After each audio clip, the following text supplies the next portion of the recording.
Good afternoon, everybody. For those of you whom I may not know, I'm Steve Slick, Director of the Intelligence Studies Project. So on behalf of our team at the ISP, my sponsors at the Clemens Center for National Security and the Strauss Center for International Security and Law, welcome to this afternoon's conversation on signals intelligence. We've invited our distinguished guests to open with framing remarks on this very broad topic, or frankly, any other topic that he may wish to address. And after George wraps up, I'll rejoin him up front, start the conversation portion of this event with a handful of questions. Then after, we'll open up the floor to your questions, but think now what you'd like to ask. I know our audiences are always polite and respectful, but do be mindful that today's event is being recorded by our friends at War on the Rocks, other popular forms of the dilemma podcast, so we will be recorded. My pleasure to introduce and welcome back to the 40 acres, my friend, I should say our friend, George Barnes. George is without question one of the most universally admired and sincerely liked figures in U.S. intelligence and national security. George is currently the president of Red Cell Partners, cyber practice, and as a firm partner, he works with young cybersecurity firms on behalf of the Red Cell's national security and healthcare practice. George is also active as a board member and consultant with a range of public sector and commercial organizations, including the National Cryptologic Foundation.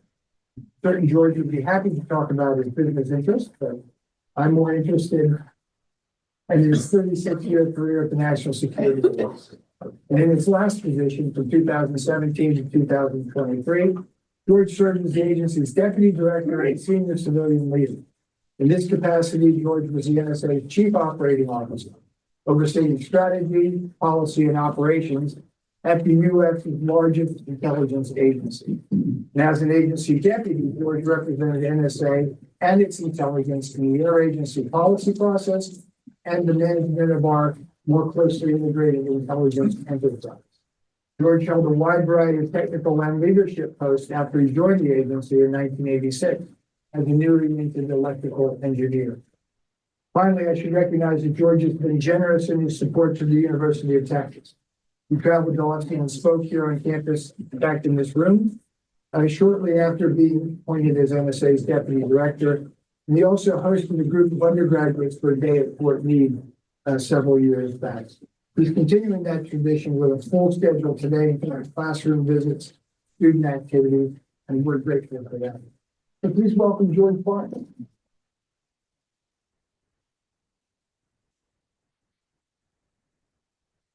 How's everyone doing today? My microphone? Yes. Good. Okay, so I'm going to start with some bad news, but it'll get better for them. It's good. And the bad news is really about our world. And so that's really the context that you all consider your national security careers, thinking about the world in which we live, the complexities, the challenges, but then your role in helping to make things better. So our world is unsettled and increasingly complicated. And we live in the midst of myriad opposing forces. While every passing year seems to bring more societal progress with the introduction of life-enhancing technologies, our security and stability seem to be falling backwards at a similar pace. Today, I'd like to consider our complex world as context for the challenges facing national security agencies among our liberal democratic nations, with a natural focus on our own, of course. I'll group my thoughts along three interwoven dimensions: threats to our global order and stability, the technological dimension that interconnects us all, and the people piece. What's our role, and more specifically, your role as you consider a career in national security? The end of the Cold War, and before that, the end of World War II, for that matter, spawned a new era of global order, with the establishment of the United Nations and many subsequent international coordination and collaboration bodies. International laws and norms were established and nominally applied. And while communism and certain fundamentalist religion influences in many parts of the world precluded access to these fruits for millions, democracies took hold and flourished. Ultimately, the Soviet Union faltered and disintegrated in the presence of immense U.S. power projection, with the support of NATO and other security partners. We started to grow a truly globalized society Yes, there were problems, major problems. We were attacked on 9/11 and spent the next 20 years conducting combat operations in Iraq and Afghanistan. But as bad as this was, it didn't fundamentally threaten our way of life in the world or here at home. Simply, we weren't sparring with nuclear powers.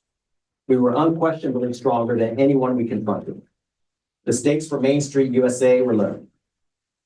Moreover, we actually felt we could help China see the power of free markets, global technology research and development, and broad-based innovation. We turned them into a manufacturing superpower and developed a global just-in-time delivery supply chain machine. How many times have you seen designed in the USA, made in China on your purchases?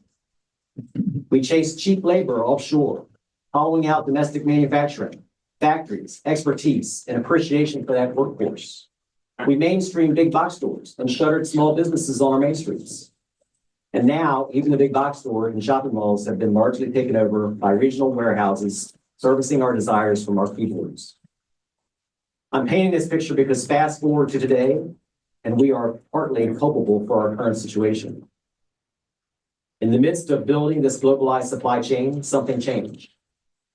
Xi Jinping came to power on March 14, 2013, with his own ideas about the global order and our place in it. Meanwhile, throughout this period, we attempted to maintain a somewhat tempered relationship with Russia, trying to pull them into our global society and repeatedly failing. The signals sent by Putin via cyber attacks on Estonia in 2007 and then attacks on Georgia in 2008 were telltale signs of trouble. Then, with just 3 days left in his Sochi Winter Olympics facade in 2014, he invaded Crimea in February of 2014. We all know the rest of this bitter story. Now we have two communist autocrats who have found a new kinship as they both landed open-ended leadership terms and have become frustrated with US-driven actions to keep them in check. Russia is economically weak, and we've learned that their weapon systems aren't as reliable as we once feared. Putin is consumed by his legacy and emotionally unstable. Russia has thousands of nuclear weapons, which can engage by land, air, sea, and now potentially space, as we hypothesize about the role of Cosmos 2553. If Putin wins in Ukraine, who knows what's next? But will he, or how will he accept the loss? The Chinese Communist Party, with Xi at the helm and an open-ended tenure, is perhaps the biggest threat we have faced to date. Yes, like Russia, and more like Russia, the PRC is a potent military threat. We have a heavy hand in creating a 1.3 billion person dragon that increasingly threatens every facet of our society. Beyond their military might, they have economic might, increasingly global leverage, ownership and or control of natural resources we all need for our technological pursuits, a different system of governance and thought, where everything China is controlled or controllable, and everything connects to their national security calculus. Zooming out a bit, our world is now grappling with global warming. With its droughts, its flooding, its glacier melting, its sea level rising, mass migration threats from south to north, and the quest for alternative energy source creation. We've recently had a taste of global health weaknesses, where nothing stays local and new viruses are to be expected. We're witnessing societal strife and wars in South Asia, the Middle East, Africa, and Europe.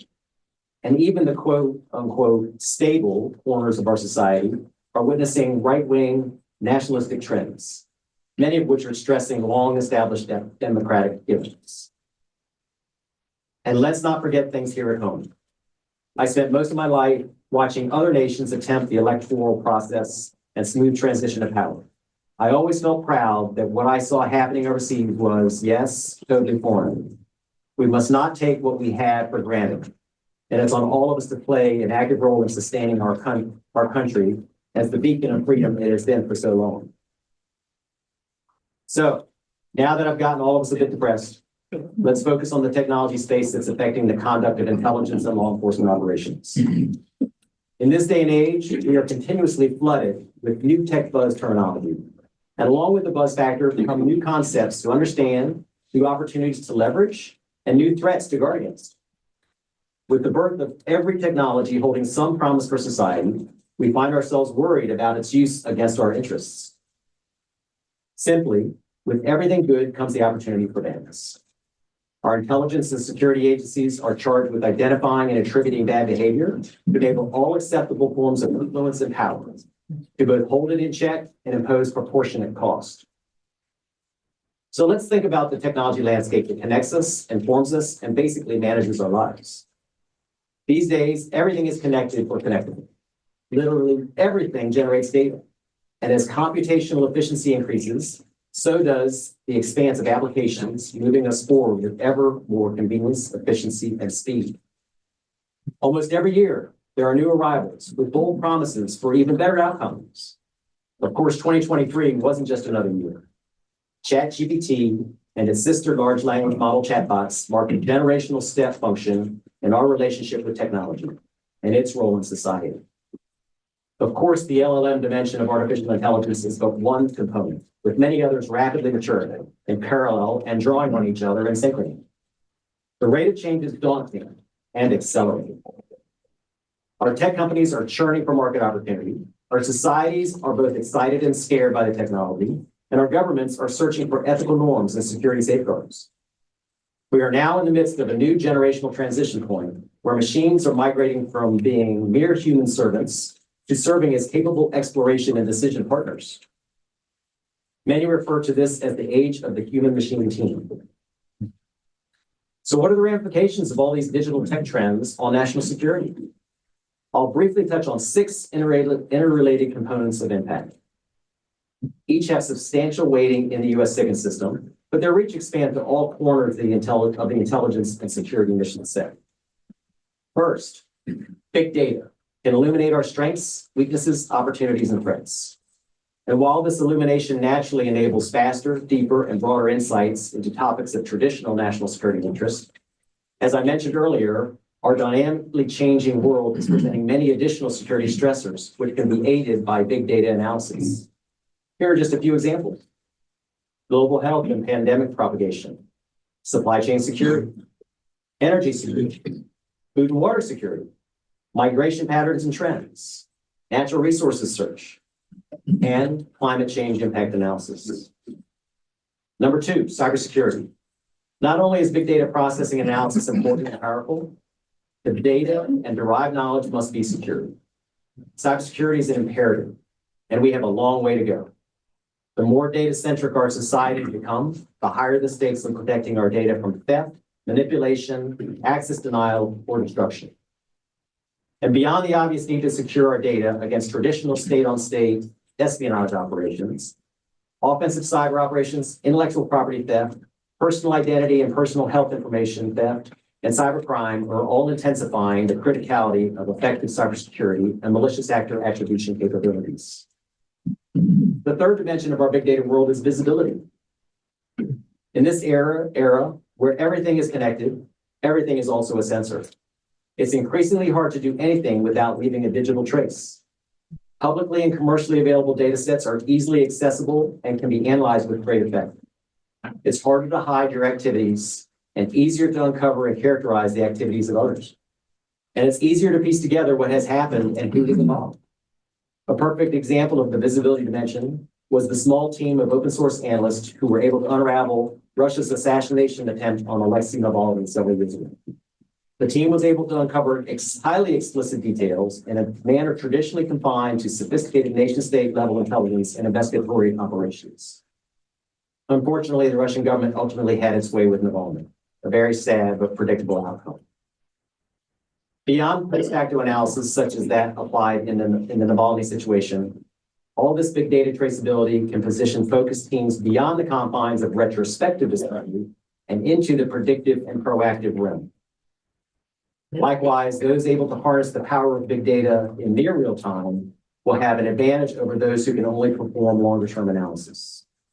Moreover, those who can control intelligence sensor fabrics will be able to act even faster and with more precision.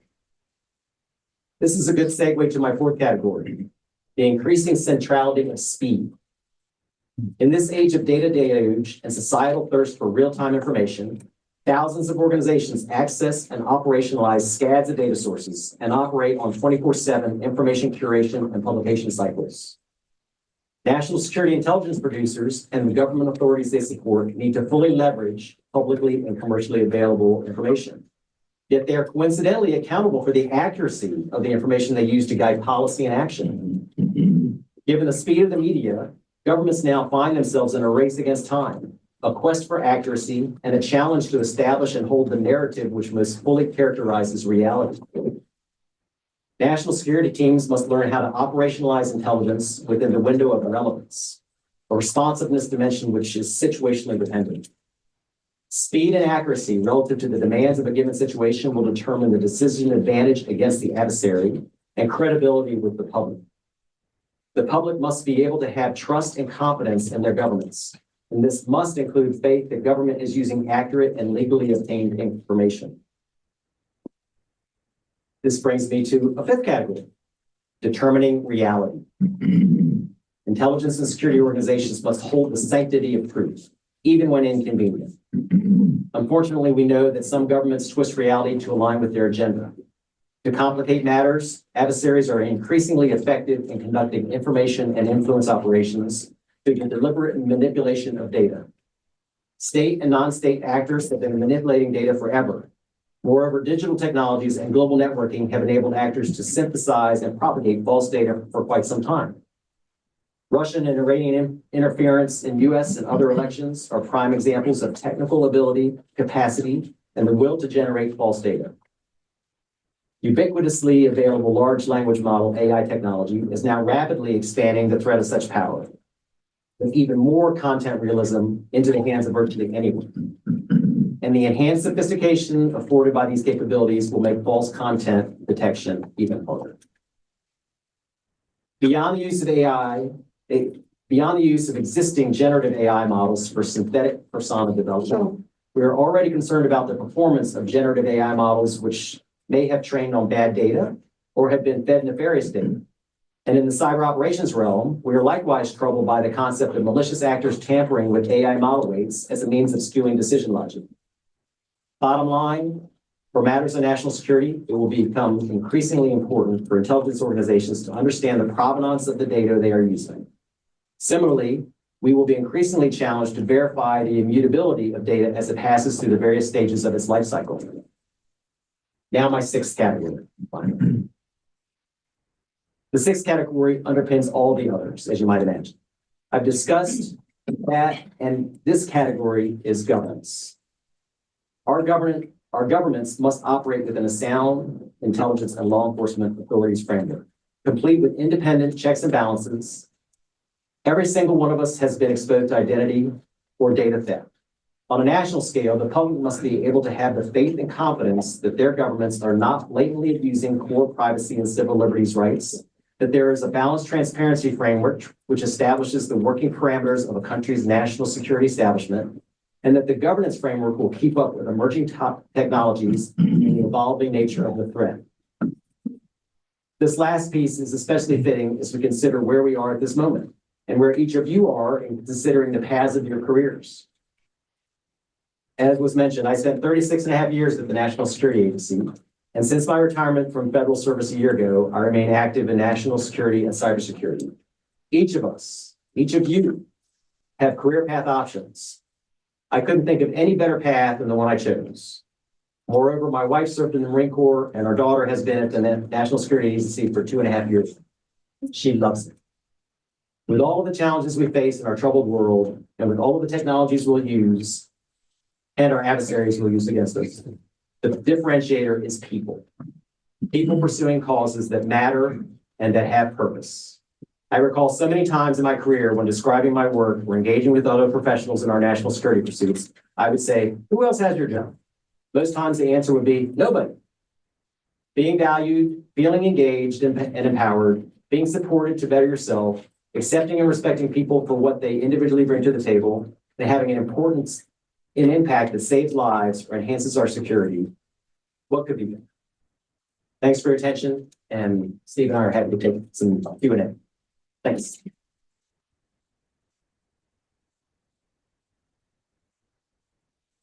Thank you very much, George. Podium location. Okay. Hi, Gary.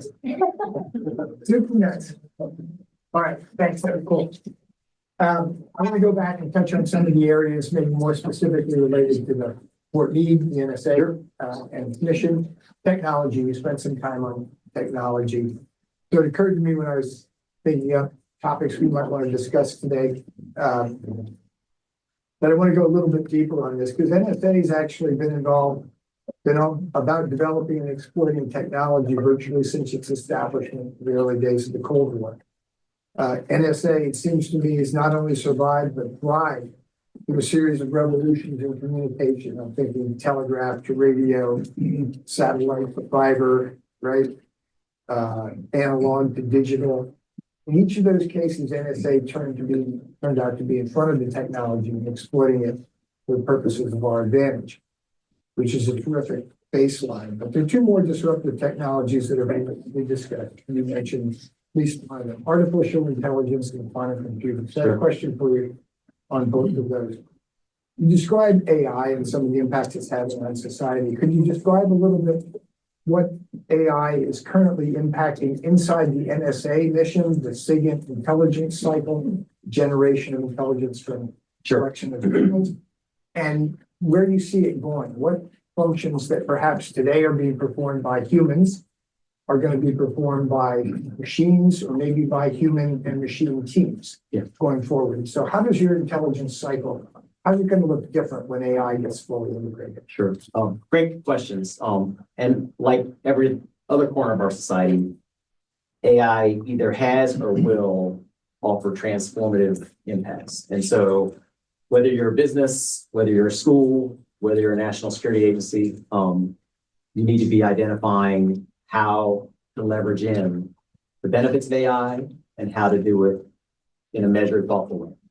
Because with everything great comes peril, if I'm careful. So AI is not new to NSA. As Steve mentioned, NSA has always been looking at technologies way before they've been really primed in the market. NSA is a big data organization, and so being at the leading edge of computer science has been part of its mandate, if not success, over 70 years. AI has been developed inside NSA. There are large language models in NSA. What's happened now is much larger language models have been built on the outside. I mentioned ChatGPT by OpenAI. There are several other frontier models that have been developed and new ones being trained as we speak. So the opportunity is, what can they bring that the internal models maybe had not brought? And so NSA launched an initiative last year to bring in some external models and run them neck and neck, side by side with the NSA models. And this is specifically on language because language is a big challenge for NSA. Linguistics is part of our pedigree. We don't just go for languages that correlate to the biggest masses in the world. We go to where the challenges to national security take us. And so you have to go after big languages like Mandarin, but you have to go to very small languages, like we learned after 9/11 with Pashto. So being viable in that space requires the continuous development of skills and experience by people and the partnership with machines. Machines are going to do best where there's high volume, and that's high volume with a mission on the inside, but also high volume on the outside. And so because the outside is driven by money, and so the money will drive the focus on algorithm development. NSA is comparing, in that case, there's high density and low density languages, the two extremes. And so NSA last year launched an internal program to evaluate what it was already doing with what some of the big models on the outside have done. And I haven't seen the results because I left, but the whole idea was to compare and contrast them and then figure out how to leverage the cumulative benefits of both. That's on one side. The other side is this whole concept of human-machine teaming. And so other pilots were proposed when I left a year ago, and one of them was to actually start building kind of an AI co-pilot with the analytic community to determine how much efficiency could be brought by synthesizing information, queuing it up for analytic review. one thing, as I mentioned in my talk, we have to make sure that we do not lose touch with reality and provenance and truth. And so NSA is not going to just bring in an external model that's been trained on all manner of global open source data, with all types of repercussions with respect to trademark, data privacy, ownership. There's been a lot in the news about the corpus of data that those models were trained on. The government won't just leverage that in willy-nilly. You have to be thoughtful. The other thing that NSA is all about is getting the data that you can't get in open source. That's the whole mission. And so it has a kind of a complementary parallel to what is out there. OpenAI and the frontier models have scraped the accessible part of the internet. NSA doesn't scrape the internet because that's accessible. NSA goes to get the secrets of people who we need to get insights from, right? And whether that's in their personal life or in their government life, as we know in our lives, they're all connected. That's NSA's mission. So we want to go where people don't think we can get and don't expect us to get the things that they would not admit and put out on the internet. And so there's a complementary piece there. And so what we have to do is figure out how technology can help in both. Both have extremely big data ramifications. And as I mentioned when I was talking, speed is the need. Decisions happen in 24-hour cycles. Before I left a couple of years ago, when the Russians invaded Ukraine, we were in a tight cadence trying to make sure that the United States and our allies knew reality and established reality. Putin is a master of defining reality. He's fast, he's sophisticated, he's had a lifetime, he started in the KGB. And so we had to beat him at his own game.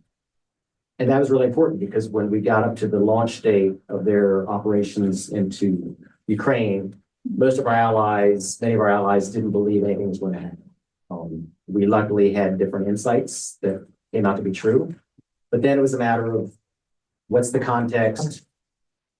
How do we respond to Putin's assertions and proclamations with actual facts? And so NSA and the intel community had to get insights and turn those into classified and public announcements within the 24-hour cycle of any given day, because things were happening very fast. And so I thought that was a hallmark moment because we actually helped steer the NSC and the White House with their talking points. The NSC was dialoguing overnight, every night with analysts who were getting the latest. And so you can't just dip your fishing hook in the pool of water and get the right fish every time. So you have to be very sophisticated in how you do it.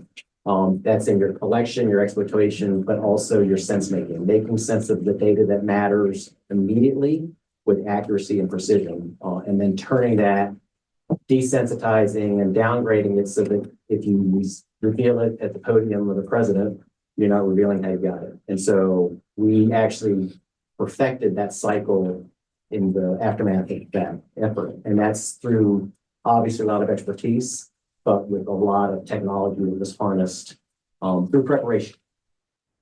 Thanks for that. You actually anticipated one of my questions. I tried to do that. Which was good. You're always one step ahead, collectively and individually.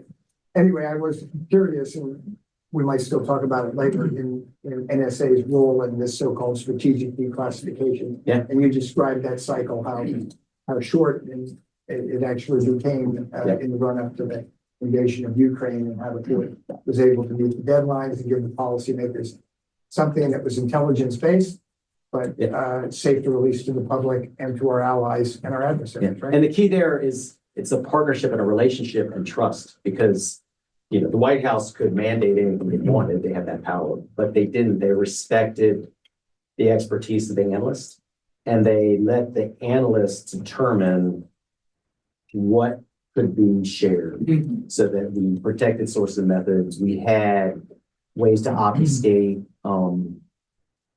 the information so that the Russians couldn't turn around and point to exactly where it came from. And so if we didn't have that relationship built with the NSC, the trust and the respect of the NSC to actually work with analysts under that pressure overnight, every night.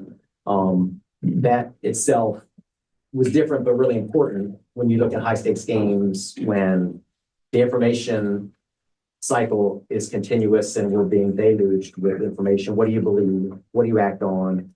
What's at stake if you act wrong?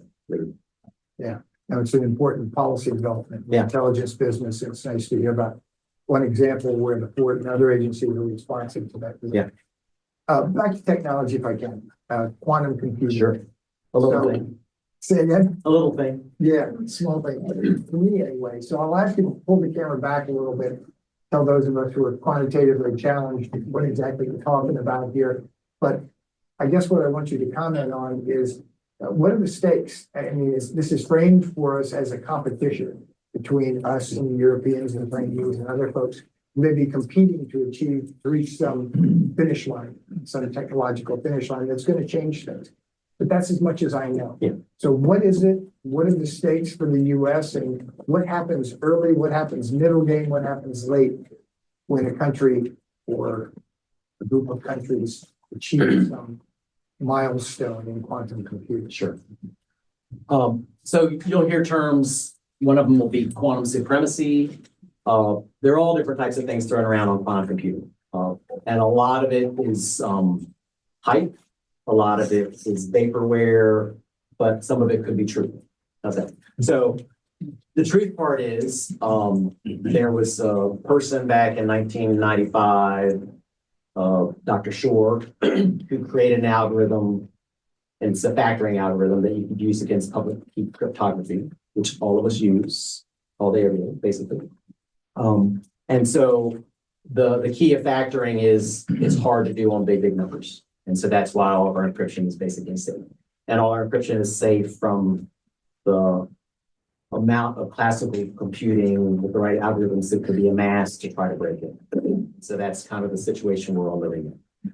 But what a quantum computer of the appropriate size promises to do is to take that infinity processing job and turn it into hours or days or something very fast. And so that's what scares people, rightfully. That's the hype. And even just yesterday, some Chinese researchers announced that they were able to break RSA encryption with a quantum computer. Well, it was 22-bit. And so the RSA encryption that you all would be using in your systems is 2048. And so if you calculate out how many numbers that is, how many digits, it's probably 2048 is probably at least 16 digits or something like that. It's a big number. So you can't scale what they just did to what needs to be done. And so a lot of people are saying, oh, wow, it's coming. It's right around the corner now that they proved they can do 22 bits. But it will happen. Everything points to the fact that it will happen. The world is kind of in a science race with this being the target, not necessarily because everyone wants to break encryption, but everyone feels like if they can get that good, that'll give them an edge, it'll give them market space. And I've talked to quantum computing companies who have told me, I know that I have a way to break encryption. I was like, well, why do you want to break encryption? You're just a company. And there's no answer there other than the fact that they know that if they could do it, that would give them market share against their competition, right? And so there's all that goes into the hype of technology. And it's like anything else, like the space race or the nuclear race. It's identifying the prize and see who can get there first. There's a lot that I hope will happen with quantum computing along that journey.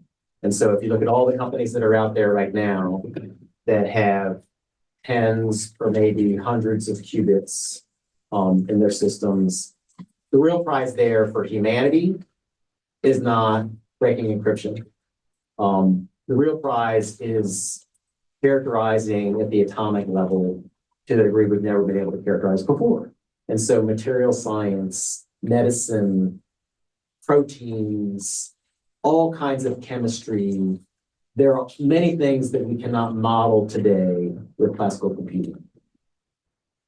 The hypothesis is that quantum computing could, with the right algorithms, allow us to do that modeling. And if those hypotheses come true, there could be revolutionary changes for good for humanity, and that's a good thing. This pursuit will fundamentally change computing. It will not replace everything. Quantum computers are not like classical computers. They can only do very specific things very well, but they are not general purpose. And so we will always have, I always say always, as a technologist, that's standards. We will most likely always have classical computing. It's based on the binary ones and zeros. Quantum computing is not based on that.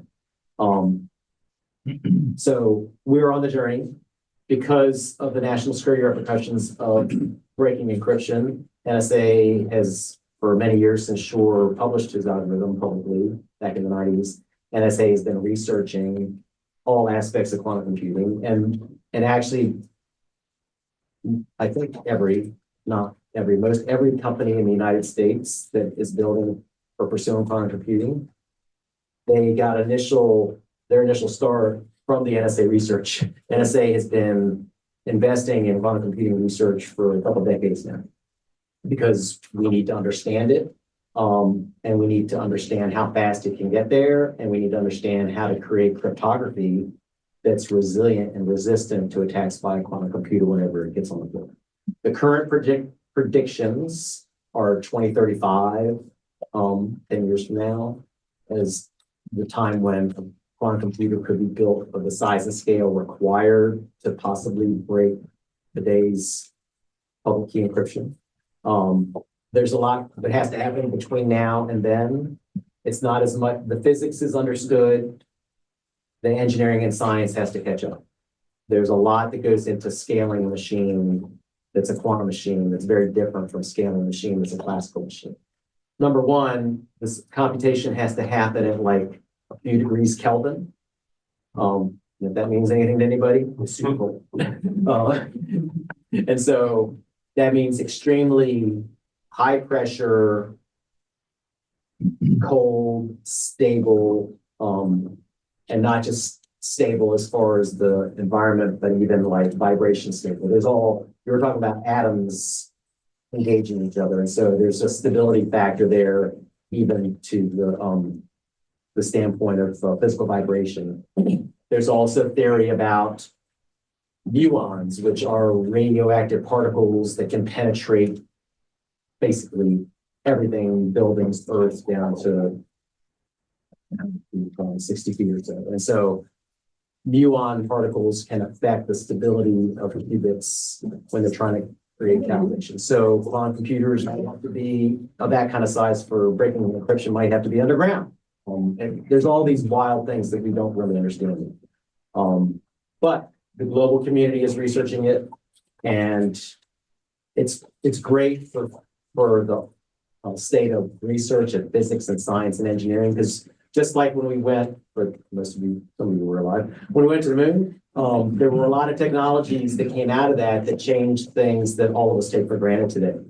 This pursuit will have all kinds of positive repercussions for technology, notwithstanding whatever happens in the final prize. Thanks for that. I'll just tack on a question I borrowed from Professor Klein at lunch today. Will we know if an adversary beats us to this target that we described? We make it our business to know important things. That has to be something that we endeavor to know. And in the event that we didn't know, which there's always a chance, non-zero probability, we have to prepare. And so that's why 2 years ago, the current administration put out National Security Memorandum number 10, which put the US government on a path to quantum resistant cryptography adoption by 2035. And NIST, National Institute of Standards and Technology, just issued its cryptographic standards that are quantum resistant or post-quantum. They just issued those this summer. So those are standards that companies and governments will build. They'll use those algorithms in their instantiations of solutions.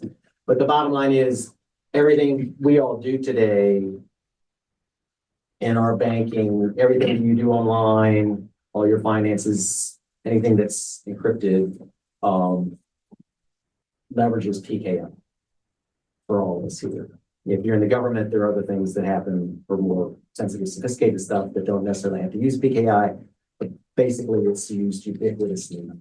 That is all theoretically would be threatened by a quantum computer of sufficient size. So that's why we're all worried. That's where we're going to spend billions of dollars taking all of the US government and changing it. And because industry supports the US government, industry will change as well. They're already releasing stuff, probably because it's in vogue. And so Chrome is about to roll a post-quantum algorithm. Apple released its iMessage encryption using post-quantum curves or algorithms this spring. That'll start to happen. And that's a good thing. I mean, I think we all have to be ready. And for my students, that's called an intelligence requirement. A high priority requirement in this case. Thanks, George. I want to change gears a little bit and go back. You mentioned early on, but relatively quickly in your remark, privacy and civil liberties, respect for citizens, constitutional rights. One of the things we do here at the Intel Studies Project is, have done since 2017, conduct nationwide polling on public perceptions of U.S. intelligence. I think it's important. You know how the people feel about one of the important institutions. And one of the findings, people generally support our intelligence. So it's a good news story. But one of our findings has consistently been that Americans don't believe the intelligence community is particularly concerned with protecting their privacy and civil liberties rights. Consistent. Republicans, Democrats, all age groups. They don't believe it. Now, you were in a leadership position when the stellar wind controversial counterterrorism programs were divulged, leaked in the Bush administration, and then later on in the follow-on administration when Edward Snowden made his disclosures that he thought should concern Americans about their privacy and civil liberties rights. So my question to you is, and that was never my experience in working with NSA when I was in government, you had an expression that I always was jealous of called the culture of compliance. So I just want to give you a minute to talk about that. Sure. How does NSA view the constitutional privacy and civil liberties that our citizens are guaranteed? And how do you protect it? And how do you transcend a large, diverse international workforce to hold them to the same high standard of identifying and respecting citizens' rights? Yeah. When you're in the business daily of violating the rights of foreigners, right, who have information you want. Right. So I apologize for those that were about this morning, because I talked a little bit about this. So number one, the Constitution is a very important document. It is it's the bedrock, it's the foundation of our society here. Right? And so what happened with NSA and Snowden was the fact that we did not have a public connection, a public image that shared the nature of what we did, how we did it, what the authorities were, what the checks and balances were, what the compliance regime was. We basically, in a naive way, since we had 40,000 people doing it, and they were all fully inculcated and probably knowing more about the rights, privacy rights embodied in the Constitution than most people on the outside, because we have to train to it every year and live by it every day. But we took for granted the fact that you can't just assume trust, you have to build trust, and you can never break trust. And so that was a big wake-up call when Mr. Snowden decided to get out and do what he did, because he basically entered a vacuum where there was no theme, no relationship. NSA had not created a relationship with the public. We had basically taken for granted that we were doing God's work in the US, and doing the right thing with all the checks and balances. Inside, we had all the checks and balances. We were naive and didn't appreciate the necessity for the public to understand a bit about that so that they could actually support what we were doing. I actually, a week after Snowden did his deal, I left for the United Kingdom to be the senior NSA rep for 3 years. And so I ended up dealing with Snowden from that side of the pond. And it's very interesting to me because the UK was our closest partner since World War II. That in the UK public wrapped its arms around GCHQ and the US public spit on NSA. And I was like, wow, something's wrong here. We're missing something. How can this be such a dichotomy in two nations that are so closely connected? So it was very enlightening to me to understand that, or to see it, right? The next thing that happened, of course, was the Obama administration rightfully created an external commission of thought leaders in privacy and civil liberties, and they deployed them to NSA and say, what's going on down there? Snowden said all this stuff.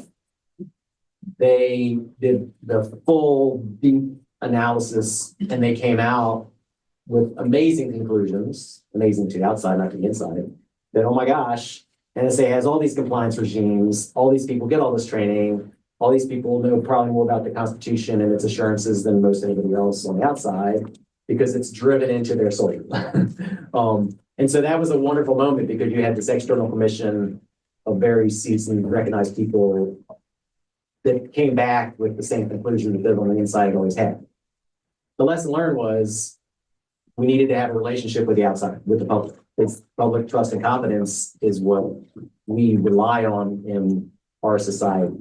If you're in the societies that we target, China, Russia, North Korea, Iran, just as an example, they don't have any of that. They don't have any of these laws. They don't have checks and balances. They basically have a leader that says, go get the stuff. I don't care how you get it and bring it back.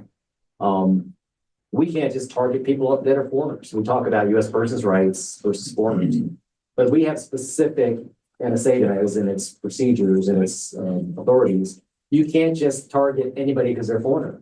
There have to be specific requirements for the type of intel you're going after and specific trail of, you build a corpus of evidence to identify who you're going after and why, and then what you do with that. And so, and there are certain classes of types of people that under no circumstance can you go after. You can't go after religious figures. You can't go after lawyers protecting others. You can't go after the press. I mean, there are whole classes that are off the table. And there's a whole big regime about what you can and can't do with respect to targeting governmental leaders. And so, because we are partners with other governments. And so that is also can be an embarrassing moment, which it was with Snowden, because we were getting insights from other governments. Of course, they were doing the same to us. That never again. And it was an embarrassing moment when they're like, why are you targeting me? You have an agenda different from ours. But like, you know, some countries were different with respect to how Iran was acting vice what the US thought. And so it was kind of important for us to know that. And we weren't getting it straight up from them in diplomatic circles. So we had to go get it other ways. Long story short, there's a more measured approach to that now. But the big story is trust and confidence has to be established. It has to be won and earned, and not played with. And so transparency reports are issued every year by the ODNI. They have data with respect to the performance and conformance with authorities. You know, for one of our authorities, FAA 702, which just got renewed last year after a lot of fanfare, mostly directed against FBI. It counts every time a U.S. identity was collected and what the disposition was and why. And of course, people get very exercised about that. Well, we're going after foreign entities who are targeting us. And so invariably, they're talking about people they're targeting. And so you end up coming across that as you're targeting them because you really want to find out, are they targeting us and they're really going to do us harm? And so invariably, you're going to come across, and it's important to come across US people to know that they're in harm's way or they're being influenced or they're being targeted. And so that's the dynamic that doesn't really get discussed or described as to, well, why would you encounter US people? Well, yeah, because Russians and Chinese they had their list of everybody that they want to go after and influence and control or do other things with. It's kind of important for us to know and do the right thing with it, right? We don't just get it and send it out to the press. When NSA gets it, we get with FBI, they connect the targeted person, they have a defensive briefing about, you know, here's how you might want to mind your phone, here's what you might want to do about your online activities. So there's a whole process for that. It doesn't really get the light of day, unfortunately. Okay, so you talked about filling some of that open space with accurate information about what NSA is and what they do and what safeguards they take to protect privacy. I want to just take a oblique angle off that same general topic of NSA dealing with external actors, dealing with the American public, or let's just say non-government actors. And that's on cybersecurity. So this is a huge problem. Yeah. I remember former director of yours that we worked closely with, Peter Alexander, referred to it as the greatest theft in the history of mankind, or transfer of wealth, excuse me, in the history of mankind, which is a clever way to describe what was going on. And so the NSA has had to reach out and create new relationships to help the American private sector and for-profit sector protect its networks from adversaries, particularly China, just interested in stealing much of what they know, their intellectual property. The NSA is also on the letterhead very often these days when the government reports to the American public about foreign election interference. Certain governments doing certain things, and the NSA is added to that as one of the communicants, one of the organizations telling the American people this is what's happening, and you need to know where to pass your votes. How are those relationships going? This is an organization I use the old saw you've heard 1,000 times, but NSA used to be referred to as no such agency, right? So they've had to go through this opening up process. It's felt unnatural, I know at times, but where is it at this point? And particularly your relationships with private sector firms that are the targets of foreign spyware. Great question. So in 2022, we created something. Well, in 2019, we created the Cybersecurity Directorate, which was a directorate within NSA specifically housing the totality of the cybersecurity mission. And then 2 years later, we stood up the Cybersecurity Collaboration Center. And the whole intent of that center was to engage industry on cybersecurity issues of common concern.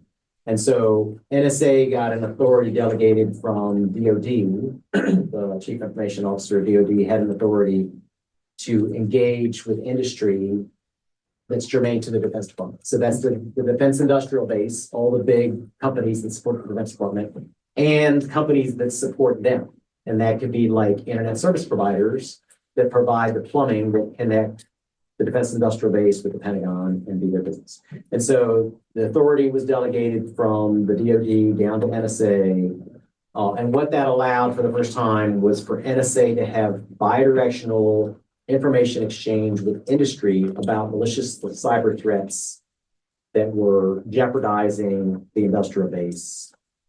The subset of the industrial base that connects to and supports the Pentagon, because that's the limit of the authority. So that's not everything that needs it or everything that's affected, but it's the piece that NSA was allowed to do. What that enabled was a full change in the relationship between industry and NSA, because invariably, given the size of the Pentagon, a lot of companies connect with the Pentagon, a big subset of all the companies in the US have some connection to the Pentagon. And so that gave NSA an ability to work with companies and exchange data, because companies are also collecting data on the threats to them, right? And the big telcos and ISPs have sensing arrays for their own health and stats and welfare. And so year on year, that knowledge set in industry gets better and better, as does the government's. But up until then, the two could never really meet. And that was very dissatisfying because industry needed government data and the government needed industry data. And by statute, they weren't allowed to exchange it freely. That authority allowed that to happen. The center was created, and now you can go online and go to nsa.gov and go to the part of publications, and there are these things called cybersecurity advisories, and they come out like every week. And these are reports on malicious cyber activity mounted by foreign entities against U.S. interests. And those things are co-authored by multiple U.S. cybersecurity agencies like NSA, FBI, CISA, et cetera.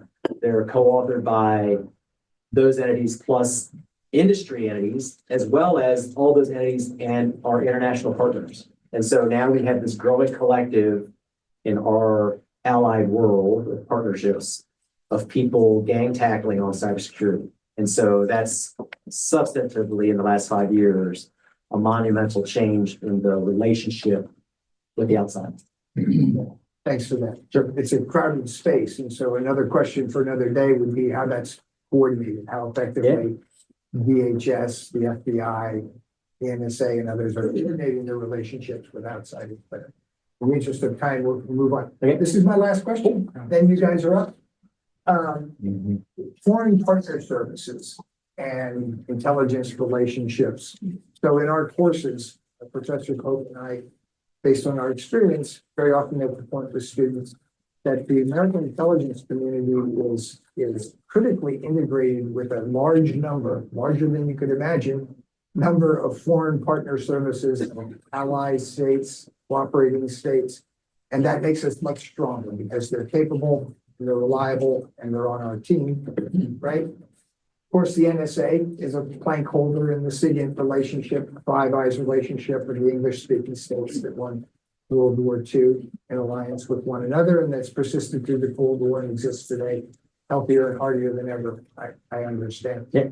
What can you say about NSA's, if not dependence, but relationship with foreign partners and the impact that it has on the quality of your work? Yeah.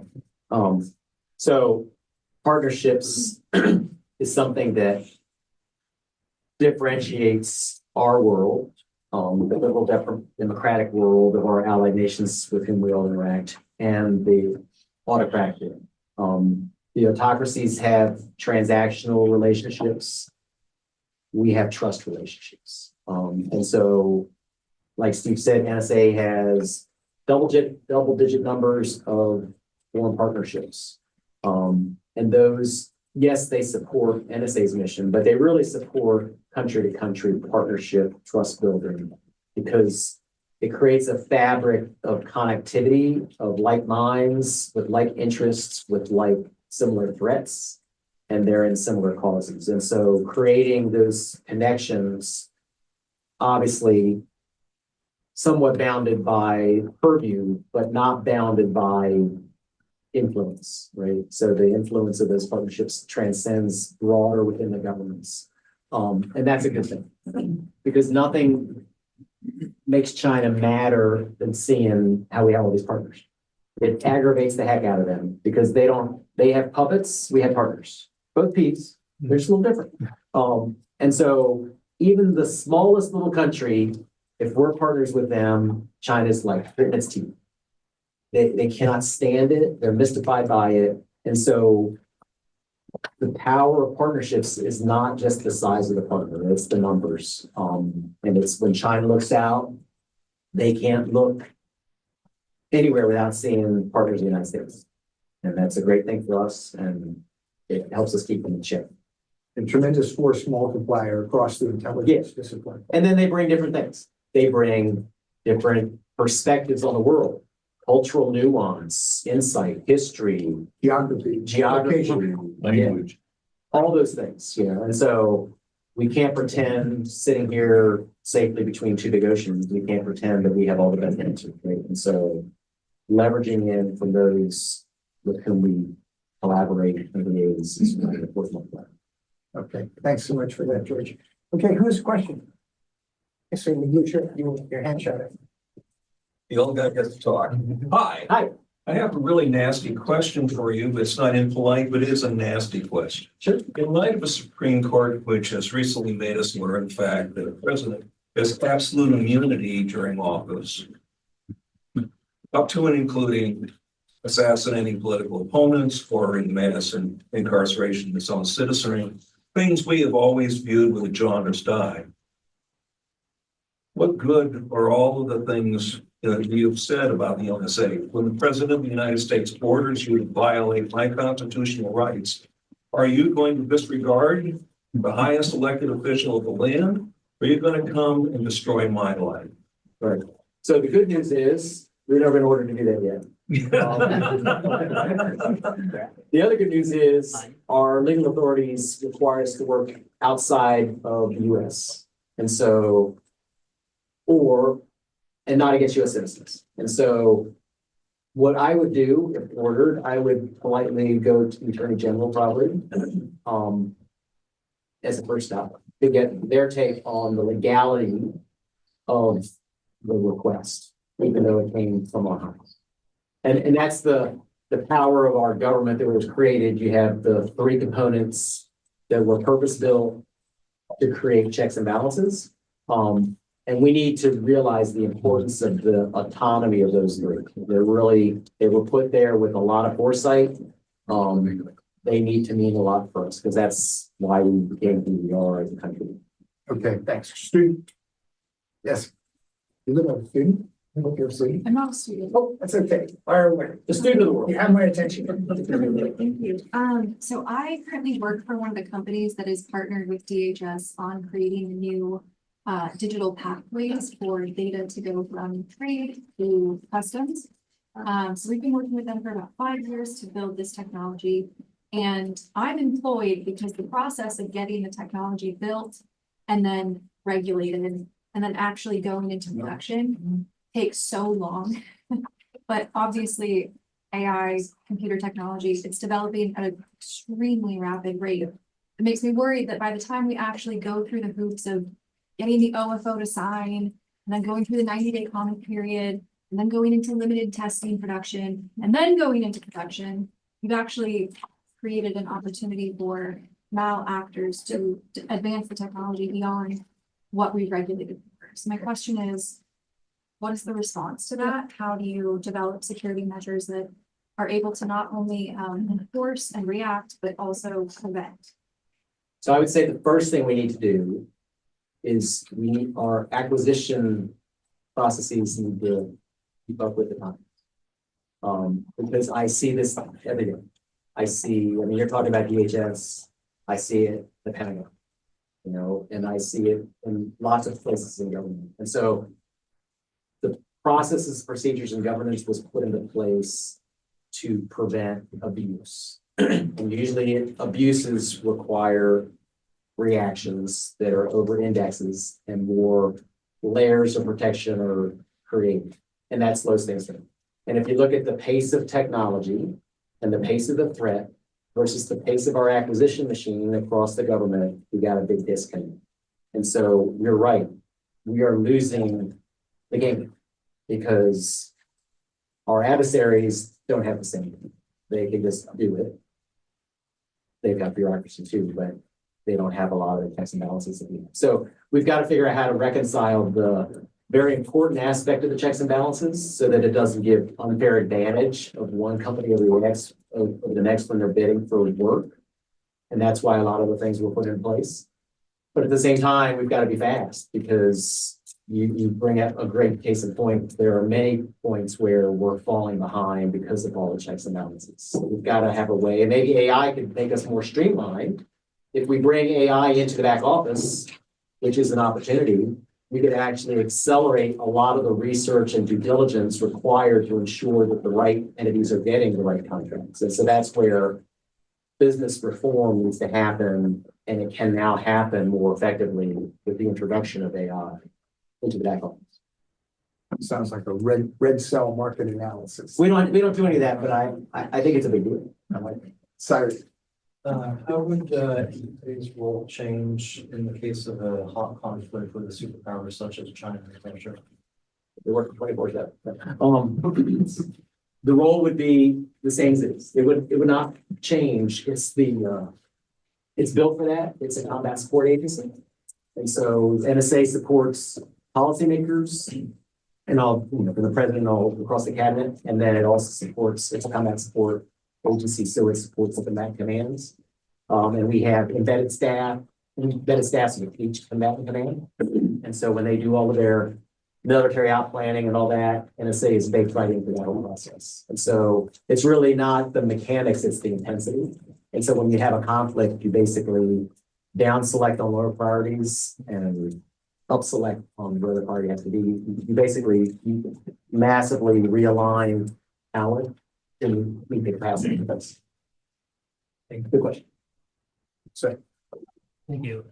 So in your response to a couple questions ago, you mentioned how, we're in a race when it comes to AI, and it's important that, we succeed in that race because we're going against adversaries. And countries that want to do us harm. Then on the other end of that, there's a lot of AI experts who, are sounding the alarm with significant concerns about developing AI. And even aside from how our enemies could use it, but just the fact of developing intelligence that's more intelligent than humans. And they say that, the only safe way to do it really is to do it slowly and carefully. And so obviously there's a conflict between those two things. So how do you envision, dealing with that conflict, and how does the intelligence community deal with it? There's even a third piece, because there are other technologists and companies that don't want any boundaries because that impedes innovation. Right. So you've got a lot of things, and this is why there are new technologies all the time, every year. But this is the point in time where the level of sophistication of this technology kind of outstrips the norms that we've had in place to deal with new technology introduction. Because there are major societal repercussions and ramifications if we are not thoughtful about it. And so we have to think about the ethics.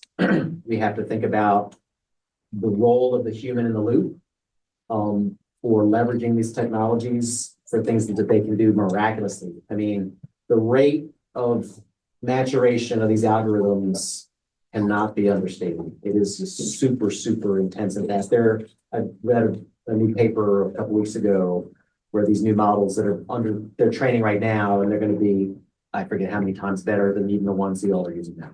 And so the sophistication, because they put out these models, and then of course we all started working with them. And so the feedback loops are actually enriching our ability to leverage the intelligence that's in the models by themselves. So you have a lot of different factors that are all culminating in increased sophistication.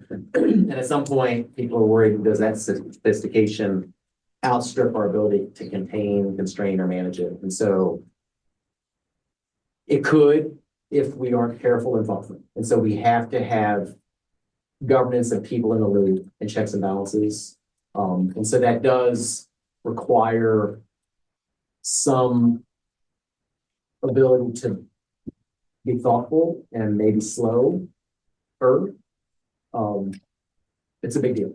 There are no easy answers. Do you think governments can slow that process, or is the market unleashed in this case? And it's going to go at the pace that profits will drive. Well, this is the challenge, and this is one of the challenge of open sourcing the AI. And so we've got Meta has open sourced its models, and so that's given anybody the opportunity. It's a big societal question, because on the one hand, we are and should be thoughtful about this, but on the other hand, the whole world has access to it, and so what will they do? Right. So we're in a race with ourselves, and we're in a race with others, and then we're in a race with, China as an example. I keep saying China.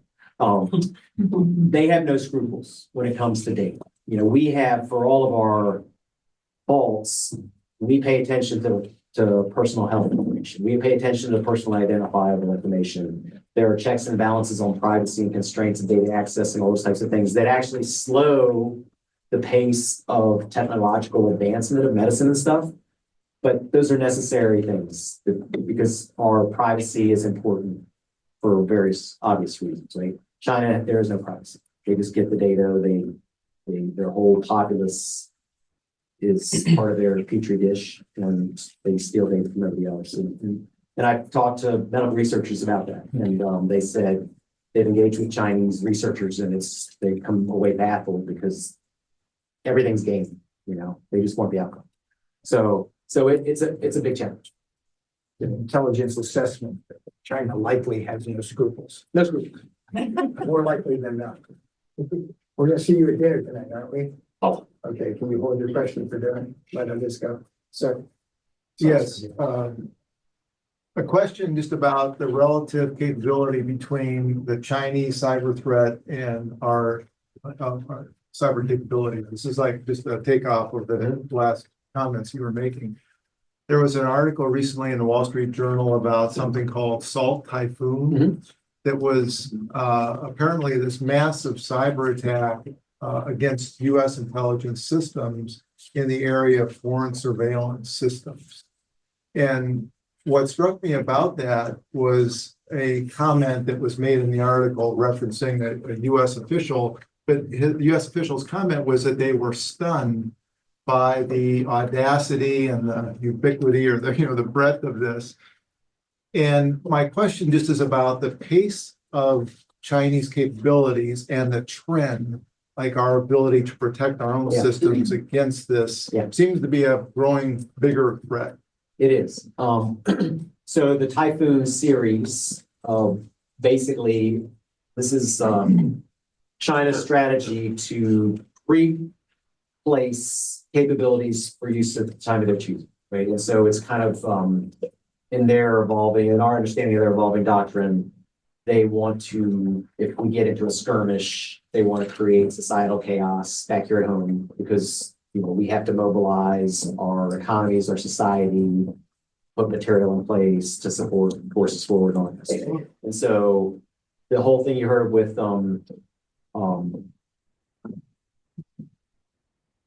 not salt, but bolt typhoon, last year was similar. It was the first series of these that we're finding where they were pre-placing in U.S. critical infrastructure. And so what infrastructure? Well, it could be your water systems, it could be your transportation systems, it could be your power systems, all these different types of things. And the capabilities would be laying there latent, and then they will be ready to be activated sometime down the road to have malicious, destructive functionality.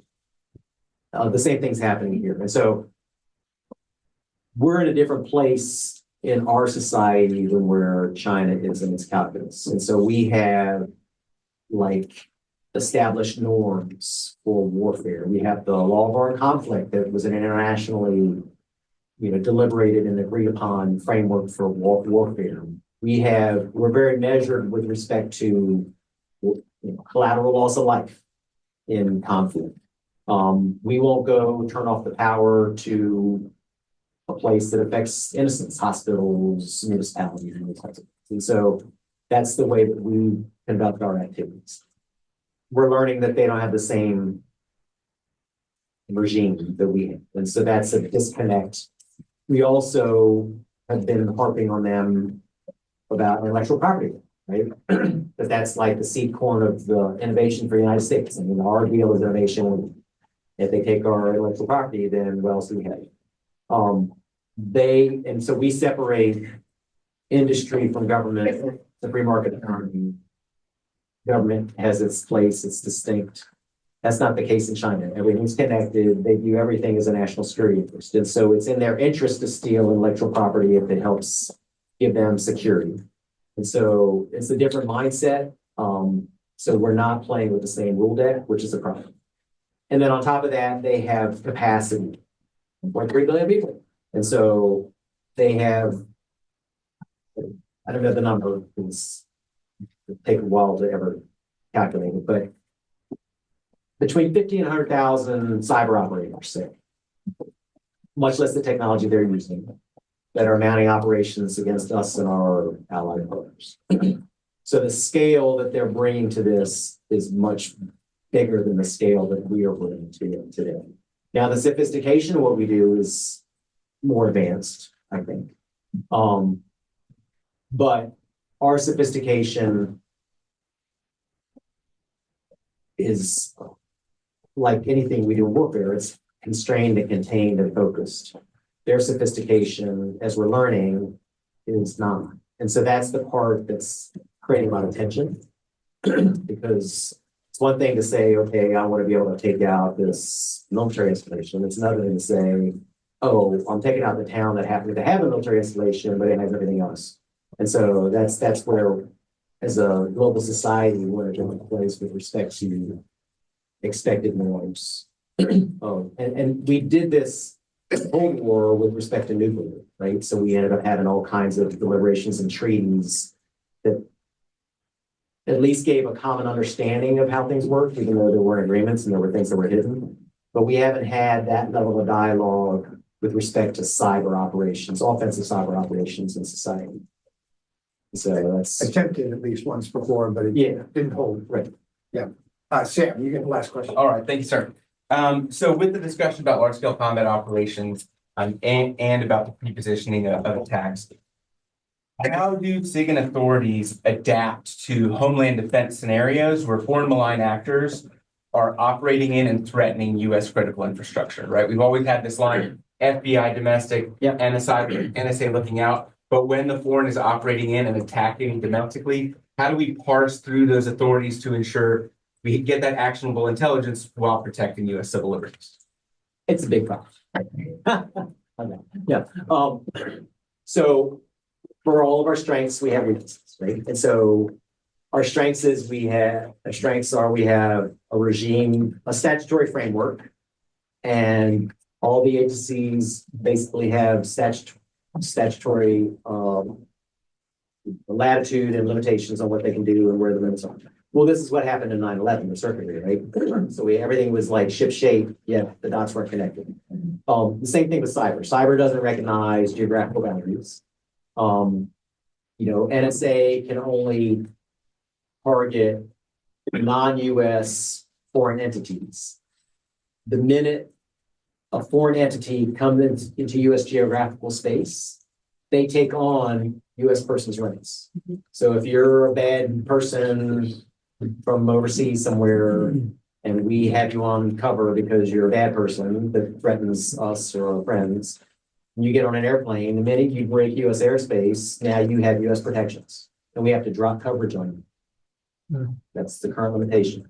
Now, what we try to do is hand off to somebody who has domestic authorities, like FBI. The problem is the bar for domestic authorities is understandably and most typically rightfully high. So you've got to have a warrant that has a lot of depth and backstopping. That's much more rigorous than targeting this bad person from overseas, where we have to have a certain amount of information, but it's nothing like the domestic warrant. And so you've got a dichotomy there between external and internal and when they transcend. You also have networking, non-human devices, an IP address that's a US IP address has US person status right now, or a device, and so, or a company.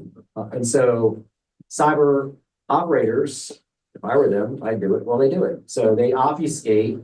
So what happens if I'm in China and I want to launch a cyber effort against, you pick a place in the United States, what do? You don't go straight from China to the place. You hop around the world to shake people off your table. You'll hop to a couple lesser countries who wouldn't know any better if you were there. That's the first 2 or 3. And then for the extra sauce, you come into the US and you hop a couple places in the US because you know the US can't track you that fast because of all of our authorities. And then you land on the final victim. And so we are hamstrung to operate as fast as they can stand up and tear down virtualized infrastructure because they know how long it takes us to get a warrant and the limitations of the warrant and the backstopping. And so they're using our system against us. So that's an immature statutory framework that gives leverage to the adversary. So that's a place we need to get that as a country. And the thing that hurts us is not having trust that the power of all this won't be misused against our domestic interests.